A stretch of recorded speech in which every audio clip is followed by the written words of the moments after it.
was predestined to be seen as a monster. When I came from my mother's womb, the hospital room bore witness to a newborn with 12 fingers and 11 toes. They call this polydactyly. When I googled the term polydactyly, the browser asked, "Did you mean pterodactyl?" By that, I'm sure I was predestined to extinction. My screams fossilized and called history as if my history could be recorded so easily. I never see people like me in the history books. Authors think as long as they mention the man with the dream and how this country eventually realized that slavery was kind of really messed up, it's enough to satisfy the hunger in our starving bellies. Some representation is better than none. At least, that's what I've always been told.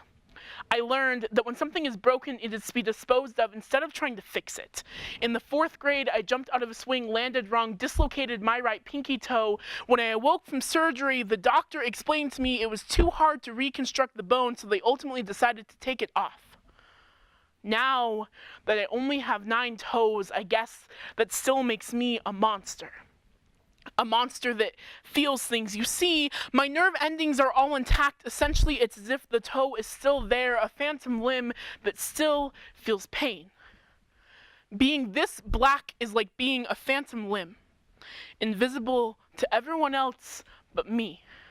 But this was never supposed to be a poem about what black feels like. Shouldn't be me standing here telling you that I was more afraid of my little sister for wanting to go to college in Baltimore because of the color of her skin and not because she's in a wheelchair and has no family that far east to look out for her. No, this shouldn't be me telling you that when I watched a 7-minute video of a white cop dragging a young black girl across the grass by her hair, I couldn't help but feel her pain.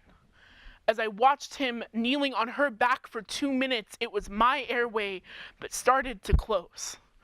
This fictive kinship is what black feels like. But this was never supposed to be a poem about what black feels like. This was just supposed to be me telling you how I was born with extra fingers that the doctors didn't know what to do with, so they decided to take it off because it was abnormal to them.